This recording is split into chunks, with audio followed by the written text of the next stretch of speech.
Halo semuanya, Assalamualaikum warahmatullahi wabarakatuh.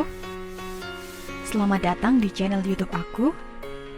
Hari ini kita akan membahas tentang topik anti turunan atau integral tak tentu. Pada pembahasan kali ini, materi anti turunan atau integral tak tentu akan aku bagi ke dalam 3 part. Masing-masing partnya akan membahas tentang subtopik dari anti turunan atau integral tak tentu. Selamat belajar! Oke, baik. Pada pembahasan pertama ini, subbab anti turunan yang akan kita pelajari adalah hubungan antara anti turunan dengan turunan. Untuk dapat mengetahui hubungan antara anti turunan dengan turunan, adik-adik harus sudah menguasai konsep turunan. Nah, berikut disajikan 5 contoh fungsi aljabar. Yang pertama, fx sama dengan 5x kuadrat ditambah 3x. Yang kedua, fx sama dengan 5x kuadrat ditambah 3x ditambah 2.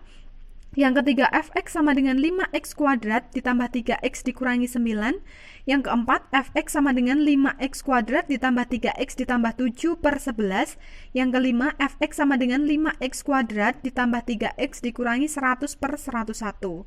Perhatikan bahwa kelima fungsi ini memiliki suku pertama dan suku kedua yang sama. Selanjutnya, kelima fungsi ini akan kita cari turunan pertamanya. Kita mulai dari fungsi yang pertama. Turunan pertama dari fungsi yang pertama adalah f aksen x sama dengan turunan pertama dari 5x kuadrat. Caranya adalah 5 kali 2, 10. Kemudian x-nya berpangkat 2 diturunkan menjadi x pangkat 2 dikurangi 1. Hasilnya adalah x pangkat 1 atau kita tulis x saja. Ditambah turunan pertama dari 3x adalah 3. Begitu. Kemudian kita lanjut ke fungsi yang kedua. Turunan pertama dari fungsi yang kedua adalah f aksen x sama dengan turunan pertama dari 5x kuadrat. Dengan cara yang sama seperti di poin 1, kita dapatkan turunan pertamanya adalah 10x, ditambah turunan pertama dari 3x adalah 3, ditambah turunan pertama dari 2, yakni 0, sehingga tidak perlu kita tulis tidak apa-apa. Kita lanjut ke fungsi yang ketiga. Turunan pertama dari fungsi yang ketiga adalah f aksen x sama dengan turunan pertama dari 5x kuadrat, yakni 10x ditambah turunan pertama dari 3x, yakni 3 dikurangi turunan pertama dari 9. Hasilnya adalah 0, sehingga tidak perlu kita tulis tidak apa-apa. Kemudian untuk fungsi yang keempat, turunan pertama dari fungsi yang keempat adalah f aksen x sama dengan turunan pertama dari 5x kuadrat, yakni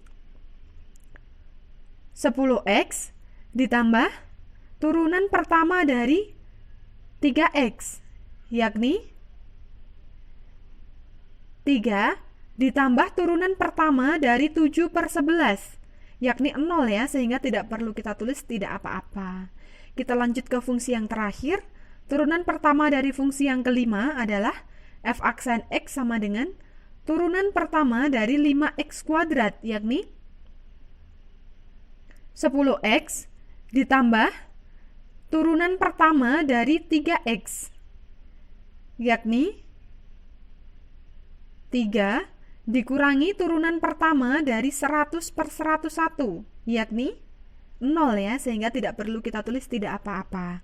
Nah, dari kelima contoh yang sudah diberikan ini, dapat kita lihat bahwa ternyata kelima fungsinya menghasilkan turunan yang sama, yakni 10x plus 3. Oleh karena itu, untuk setiap fungsi fx dalam bentuk 5x kuadrat ditambah 3x ditambah c, di mana c-nya ini merupakan suatu konstanta real tertentu, kalau kita turunkan, kalau kita cari turunan pertamanya, ternyata hasilnya selalu sama, yakni f aksen x sama dengan 10x plus 3. Berapapun nilai c-nya, hasil turunannya selalu 10x plus 3. Nah, 10x plus 3 ini bisa kita tulis sebagai f kecil x. Nah, dalam konsep turunan, 10x plus 3 ini biasa kita sebut sebagai turunan dari f besar x, di mana f besar x-nya adalah 5x kuadrat plus 3x plus c, begitu ya. Nah, selanjutnya 5x kuadrat plus 3x plus c ini bisa kita sebut sebagai anti turunan dari 10x plus 3. Jadi kalau 10x plus 3 itu turunan dari 5x kuadrat plus 3x plus c, maka 5x kuadrat plus 3x plus c ini disebut anti turunan dari 10x plus 3. Begitu. Sudah nangkap ya konsepnya ya. Jadi kalau secara umum, misalkan kita punya fx dengan f aksen x sama dengan f kecil x, maka f kecil x ini bisa kita sebut sebagai turunan dari f besar x, sementara f besar x adalah anti turunan dari f kecil x. Anti turunan ini boleh juga disebut sebagai integral tak tentu, begitu. Nah, kemudian untuk notasi anti turunan atau integral tak tentu, ada dua notasi yang biasa digunakan. Yang pertama itu ax kurung yang dicari anti turunannya sama dengan bla bla bla hasilnya. Yang kedua menggunakan notasi integral. Nah, lambang ini dibaca integral fx dx, begitu. Nah, kita masuk ke contoh. Misalkan kita punya fx sama dengan 2x pangkat 3 ditambah 7x dikurangi 5. Kemudian kita ditanya turunannya. Gampang ya, turunan dari f besar x ini adalah 6x kuadrat plus 7. Kemudian kalau ditanya anti turunan atau integral dari 6x kuadrat plus 7 berapa?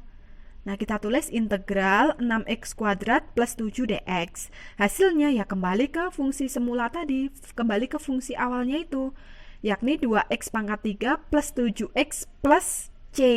Begitu ya. Nah, ini sedikit pembahasan tentang hubungan antara anti turunan dengan turunan. Semoga adik-adik bisa memahami hubungan antara anti turunan dengan turunan, dan semoga video ini bermanfaat. Silahkan teman-teman atau adik-adik kalau mau bertanya silahkan dituliskan di kolom komentar. Terima kasih atas perhatiannya. Wassalamualaikum warahmatullahi wabarakatuh.